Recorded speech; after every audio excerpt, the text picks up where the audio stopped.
Welcome to Millennial Secrets. I'm so happy to be back, and I've said that again and again, but I'm here, and today is a really interesting topic. It's all about being single and dating in your 30s. Siobhan, the matchmaker.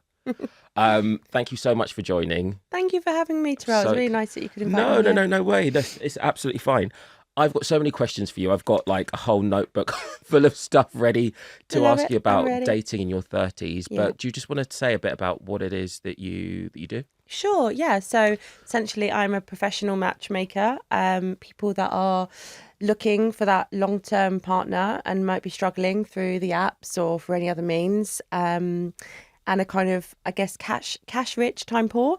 Okay. They tend to kind of seek out my services to help to connect them to the right person ultimately. Right. And there is such a stigma. I mean, I'm just thinking about the people I know who are in their 30s and single, and the judgment that they go through either because of cultural pressures, religious pressures. Let's just be honest, women go under more pressure for this than men because the biological clock that's ticking. Yeah. What are the struggles that you've seen with some of your clients? Yeah, I mean, just like you said there is so much to it. It's multi-layered in terms of the pressure that particularly women face. Like you mentioned, obviously there is that time pressure around having a family. There is a lot more of women seeking out kind of ways to kind of buy themselves a little more time, like freezing their eggs, for example. So I'm seeing a huge increase in people that contact me that do say, yeah, I have frozen my eggs, to give themselves that little bit of extra time, to take some of that time pressure. And like you say, I deal with all different cultures. So I actually have 2 agencies. One of them is actually for South Asians. Okay. So there's a lot of cultural insight that I get through that as to, you know, the different nuances within matching within, say, the Asian community, everything from, you know, religion. We don't really like to talk about caste, but that still does kind of exist as well. And also kind of like even things like diet, you know, within different religion, they might follow different diet things. There's so many different factors. So it does make that search harder for people, particularly if they are a minority and they're looking for another minority person as well. Like the pool is a lot smaller, and then you're looking for as educated as you, making as much money as you, you know, the right height, the right part of London. You know, there's just so many things that people start to factor in. In your experience, I mean, what would you say is the main reason that so many people are single in their 30s? Well, I think a lot of it is this idea of don't settle. Yeah. And I think that the social media age and everything has really pushed this idea onto people that, you know, don't settle. And then people take that as, well, I'm not going to settle until I've got perfection in a person, and that's got to tick all of my boxes, and me not tolerating anything is a strength. Yeah. You know, whereas actually, you know, to have relationship skills is not something that's being encouraged, and it's not being promoted for people to actually have the tools to work through things, to communicate effectively. And it doesn't mean that you're settling because, you know, someone does something that you don't like, or it's red flag, right? Everything's a red flag. And exactly. Everyone's a narcissist. And so I feel like people Everyone's a narcissist. I'm sure some people would say that about me. But you know what I mean? And it's kind of like, so I feel like everyone is, instead of coming from a place of like open-heartedness and open-minded and being curious about getting to know someone and being playful and fun in the early stage of getting to know someone, everyone is coming in, I feel, with like this huge guard up. And it's kind of like, right, you know, are you going to be able to sort of unlock the vault? Right. Rather than, do you know what I mean? Like actually just exploring something, getting to know someone and working through things. So I think people are more on the avoidance side now. It's like anxious or avoidant. We talk about attachment style and stuff rather than secure. And I think a lot of that is to do with the advice that we're getting online now that's really misguiding us. I think, I mean, there's so much to say about this because in your 30s, really, that's the decade where you're celebrating the love of other people the most. The engagement, the wedding, the baby. And if you're the person that's, you know, still the single one that's not part of that, it is incredibly hard. From my friends in their 30s that have told me, like, maybe they're seen as not serious. Maybe they're seen as, you know, one of the sentences that gets chucked out is, "Oh, you don't want to settle down, do you? You know, you're just having fun," which, in my opinion, is code for calling somebody like a bit of a slut. Okay, yeah, You just know, sort you're of not you're ready seen as to, that yeah, eternal bachelor or Yeah. bachelorette kind of thing, and you're kind of like the life and soul of the party. Yeah. But actually, a lot of the time, you know, there is that feeling, that void of actually, like you say, as family and friends are getting on with their life to a different stage of life, and then you're kind of like one of the last people still having that stage of life that you enjoyed altogether. That's difficult to navigate, and I think people don't acknowledge as much, like, actually the loneliness that the people Yeah. in that position may feel. And it's very much people that, again, once they start having kids and stuff, it's all a bit me. yeah, It's all a bit like, well, okay, I'm busy now and I've got this going on and I've got that going yeah. on. Like I think like the single person has nothing going on in their life and it's valuable. difficult for Yeah. those single friends, Yeah. because you then sort of feel isolated and you feel kind of like, you know, I'm no longer part of the lifestyle that we share together. And actually, you know, prioritizing maybe that one-on-one time with your friend feels difficult to ask for, because you feel like those people have got so much, you know, demanded of their time now, that for you to actually say, actually, do you know what, I miss just me and you, time Right. together. It's hard to say that, Yeah. right? And I experienced that when I started to have a family, you know, and go from being that sort of party girl to then suddenly I can't go out every time. And I felt frustrated as well, and I felt neglected by my friends. But I think that, again, it was just this miscommunication Yeah. where we could have been more open and said to each other, okay, you have got a baby now, but we need just girl time, or Yeah. we just need and actually making that a priority. But those that have got married and stuff now, I think a lot of them met a lot younger in life. You'll find a lot of your friends might have met at uni. Yeah, exactly. they They've met just at stayed work together. and Yeah. they've just stayed together. But I think for people that have just met, there's not a lot of people just getting married because they've just met 2-3 years ago. Like most of them that you're seeing now, they have got that history. And I think, I mean, I want to get onto the male side of things as well, because we spoke about this on the phone, that I feel like there are a lot of men who feel as though, you know, maybe they've also missed the boat a bit, and they're also feeling a bit like, oh, but they don't communicate it as much as women do. So like my female friends will be very open about it and say, look, I've probably got between 3 to 5 years to have a baby without any problems. Whereas the male still still goes through those things. But look, if I want to have a child at 73, I probably could. Yeah. That's the Yeah. the reality of it. But you've put together thousands of people, and I think people are really going to be, you know, curious to see how you've done that. Yeah. How have you put together thousands of people? Like, you are the matchmaker, so like, Yeah. how do you do it? Yeah, so I think for me, I'm very intuitive. I've Okay. always been very intuitive as a person, and it's to a point where sometimes I'm like, am I actually psychic? Because like I can meet someone and very quickly, like, I can tell them about themselves Really? in a good way, but Okay. in a way that I've kind of figured out, you know, what kind of background they come from, you know, what their interests they're going to tell. I guess I've been doing it so long now as well, Okay. that I speak to so many people that I can almost preempt what they're going to say before they say it, you know. Oh, really? So I know, yeah. So now I really know You made me people feel now. nervous. It's like, what do you know about me? Yeah, we might have to play that game in a Okay, bit. all But right. so it's kind of like understanding people, Oh, right. Okay. listening to people, right? First and foremost, because a lot of the time, and again, the same goes for dates, we feel like we have to focus on what we're saying and always making sure there's not these awkward silences and filling the gaps, and, you know, whereas I think the best way to get to know people is just to let them talk and just listen, you know, really listen intently. And when you're listening, you know, asking those right follow-on questions that are not like the tick list questions that you've got in your head that you're already rehearsing, but as part of a natural conversation. So, for example, like if someone says to me, oh, I'm close to my family, then I'm like, I want to know more about that, right? I'm not going to jump to the next question and that's irrelevant to topic, right? Because I just want to get to know about the things on my list. So it's kind of like, oh, so tell me more about your upbringing. You know, did you grow up with both your parents? And do you have siblings? And, you know, do you have nieces and nephews? And how often do you see them? And do you take holidays together? You know, in that kind of order.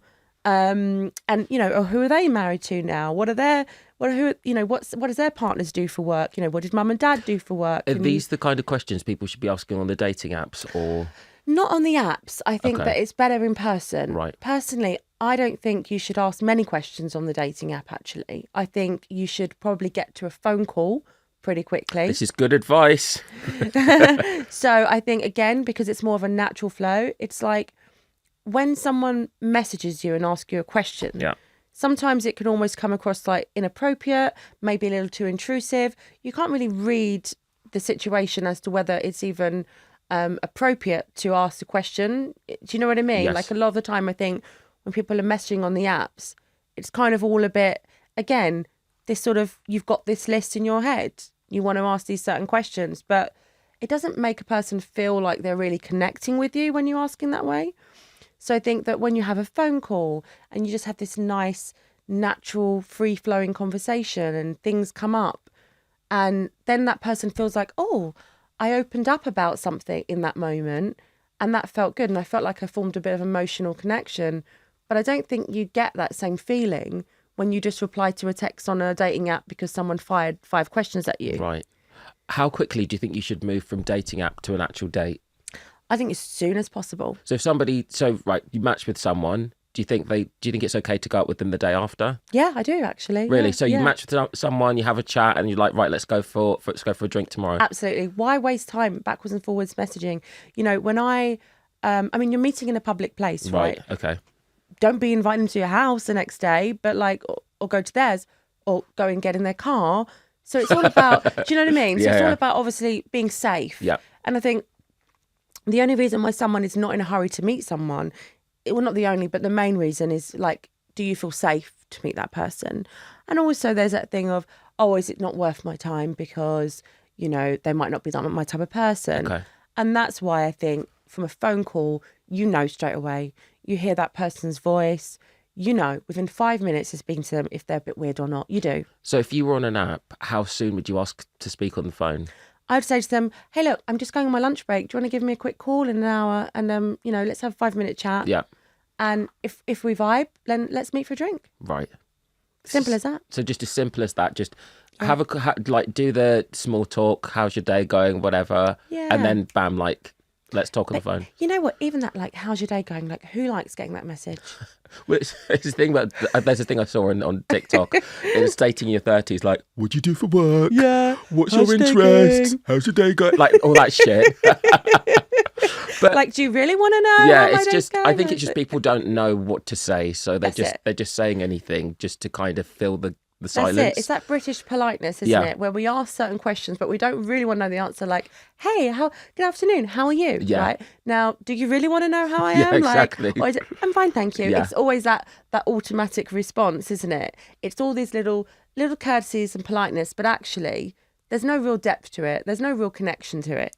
Right. You know, and I think that's what we need to be searching for more, digging for more, is more meaningful interactions with people, more quality conversations, deeper conversations, you know, than all this surface level stuff that's getting us nowhere. The thing is, though, and I'm sure you'd agree with this, and I was reading about this in an article, the stakes are higher when you're dating in your 30s because, especially if you want to be a parent, you're not just looking for your next boyfriend, girlfriend, shag, whatever. Yeah. It's potentially the next parent of your child. Yeah, absolutely. So what advice would you give to someone who is going on a date and they're in their 30s, they do want to have a child?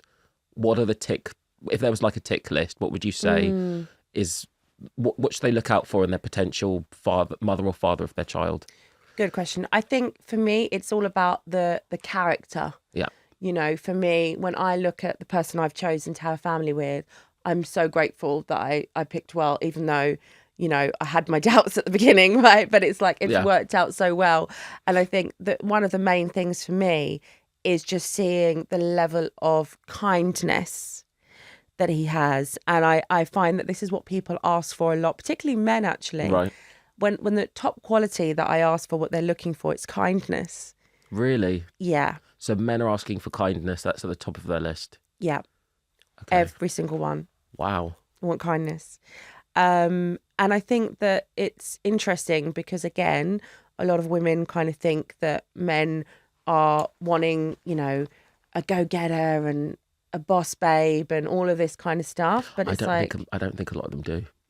No. I don't think.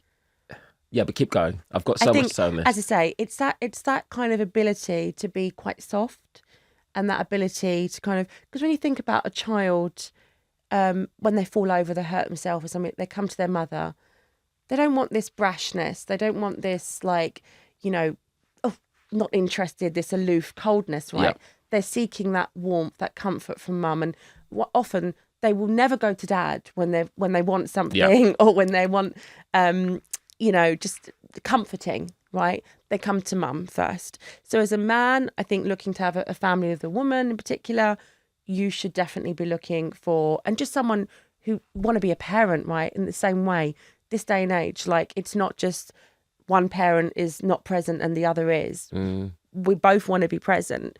So it's definitely about someone who has that ability to be warm, to be kind, to be patient, because you need so much of that, and also able to express themselves in terms of, like, communicating well about how they feel. Is this what they're asking for? This is what the men are asking for when they're listing what they want from a woman? Yeah. Wow. Yeah. Is any of it, I mean, let's be honest, is any of it visual? So body, I'm sure that comes into it. Sure. So the thing that everyone comes and says is they want someone who is active. Okay. Yeah, fit. Yeah. And again, I was sort of pulled up by a few people about saying this on another podcast about men like women that are fun, fit and friendly. Now, I'm not going to say this again, right? But if that's the reality of the situation, then that's what it is. Right. And I think, but again, what this comes with is, this is met with sometimes resistance from people because they're like, well, I'm not fun, fit and friendly, but I'm this, and the other. And it's like, there shouldn't be so much resistance around that, because it's really not much to ask. Do you want to be fit and healthy? Yeah. Or do you want to be a couch potato?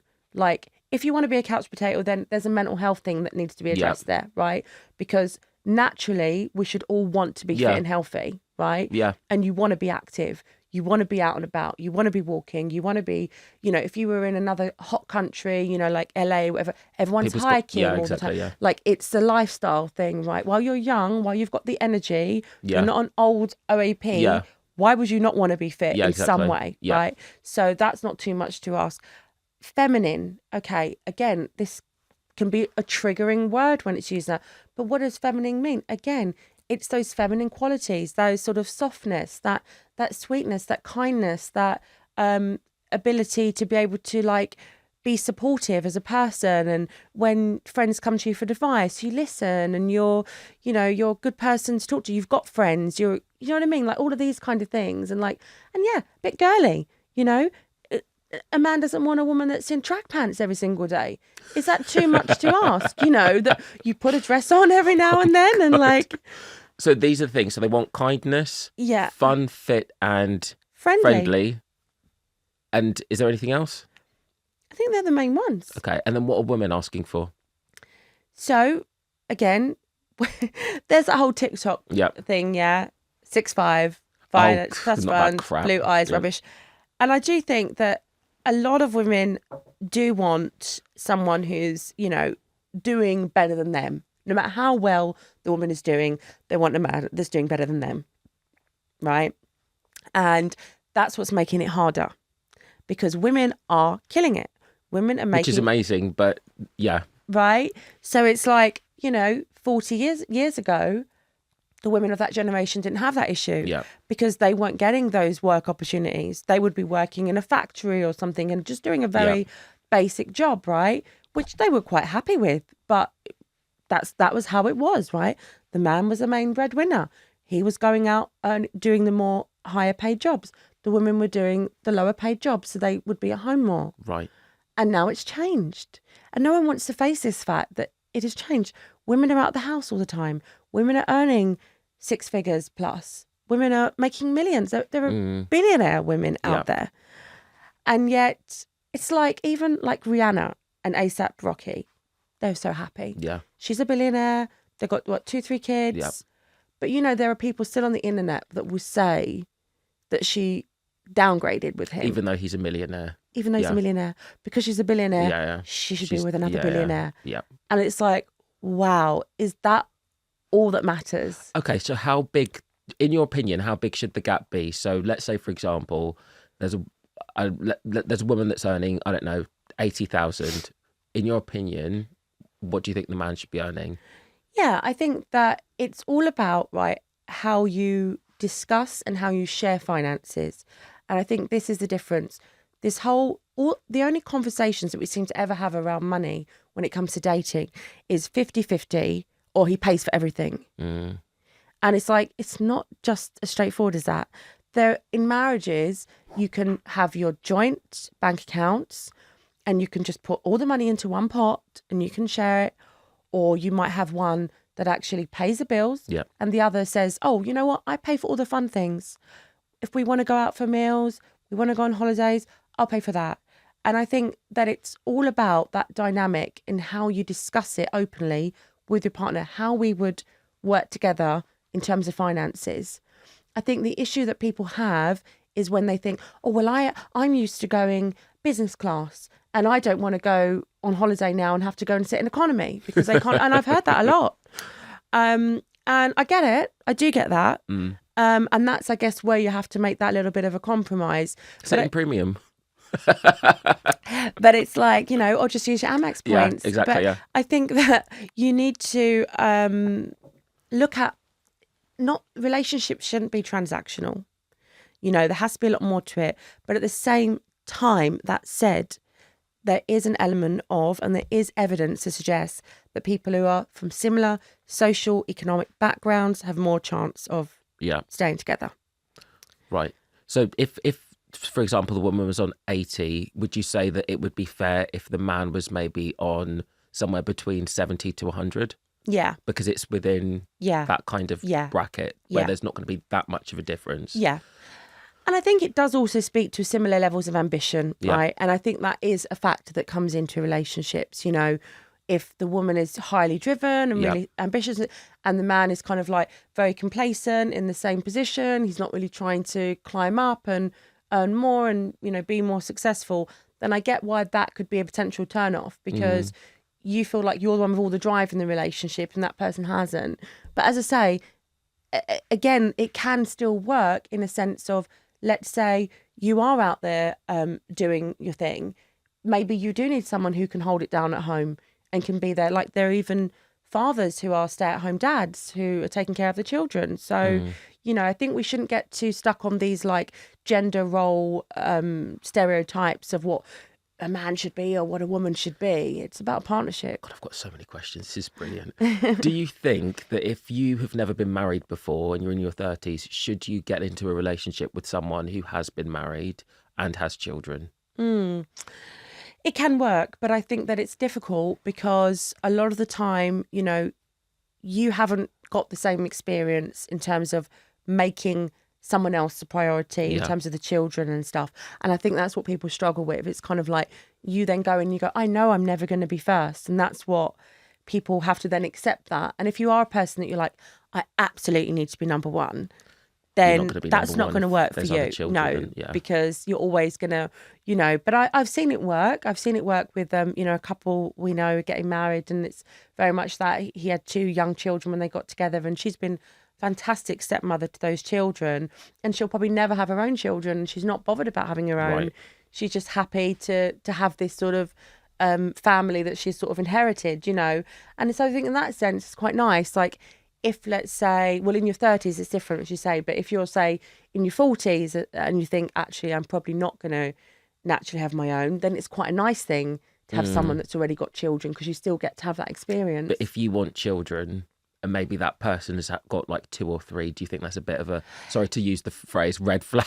Well, not necessarily red flag, but I think it depends. If it's from like one relationship, right, and they've been in like a marriage that hasn't worked out after 2, 3 children together, that's unfortunate. And I think you should really, really try to make that work in those situations. But it's not the ideal. It's not the ideal. And And 99% of my clients, they don't want to date someone that's already got children. Right. Yeah. Well, that's interesting. Yeah. Most of my database don't have children. Okay. Who has been your most difficult client without naming them? You know, I think that for me, it's about... Or just in general, like who would be difficult to work with? Everyone is difficult in some way. Right. Because at the end of the day, if they weren't finding it difficult, they wouldn't come to me. Yeah. That's a good answer, yeah. You know, and so I think that, yeah, everyone has got their particulars, and, you know, yeah, it's kind of like, you know, trying to find that limited edition Hermes bag or something, you know, and you've got to try and hunt it down. It's not always easy. Yeah. But it's great when you do in the end. But I think that for me, it's people that don't want to have any coaching or any guidance, and they just think, this is my list and just stick to the list. You know, I find that very hard. I find it very hard when someone is rigid in what they're looking for. Have you ever, I mean, God, this is a bit of a triggering thing, but this podcast is, you know, whatever. Yeah. We just say what we think. Have you ever had to say to someone, you need to improve your hygiene, or maybe you need to lose a bit of weight, or something like that? Yeah, you're just reminding me, actually. Gosh, who was it that I told? I told someone anyway they had to whiten their teeth. I remember saying that, and I can't think what it was, but I did just say, like, you know, you need to do something about your teeth, right? Because people notice, you know, I myself, I haven't actually whitened my teeth, even though people say there's white, you've got lovely white teeth. Thank you. But I had the Invisalign. Oh, right, yeah. Kind of braces, because I had the two teeth that kind of crossed over at the front, and it just bothered me so much. And I thought, particularly when you're going to do like public speaking and all of that, that's all people look at, right? People notice your teeth, man. You can't get away from it. They do. So I always say to people, one thing, you know, people notice your smile, your eyes, and your teeth, man. If you haven't got those two things together, you're really, and it really doesn't take much to do it, you know, not much money, not much time to actually sort these things out, but it makes such a big difference. I mean, even this morning, a person who works with me, she sent me a picture as well of a guy who's a handsome guy, you know, top job, surgeon, all the rest of it. And I thought, what a catch. I was so excited when he has agreed to meet with one of our clients. But when he sent his photos through, I was so disappointed. So I said, look, can you get him to send some more photos? He sent some more photos, and to be honest, my first thing I said to her, he needs a stylist. Oh, what? Yeah. And I said, wow, okay, what a shame. Because, you know, it's like this guy's clearly got the money to spend nice clothes and stuff, but he has got no clue how to dress himself. And I said, that would be the reason. That's such a small thing as well. Just such a small thing. Get a stylist who can make you, because the way that you dress can completely transform the way that you look, and even your confidence as well, like how you carry yourself and all of that. 100%. It's so important, you know. And I just think, you know, it's just some of these guys feel so sorry for them, because they're clearly just proper geeks, you know. They're super smart guys, you know. They've obviously just focused on education, work and stuff like that. They haven't played a blind bit of notice to fashion. But it's like you say, you know, it just takes that little bit of someone to go, right, let's sort this out. It would make the world of difference. And I think, okay, that's why you're not getting anywhere on the apps, because you're ticking all the boxes. It's just that one thing, because people are looking at the photos and probably just going, got some creasy old shirt on, and just like... But that's the thing, people will swipe left over small things like that. Oh, they're wearing a V-neck. No. They've got horrible socks. No.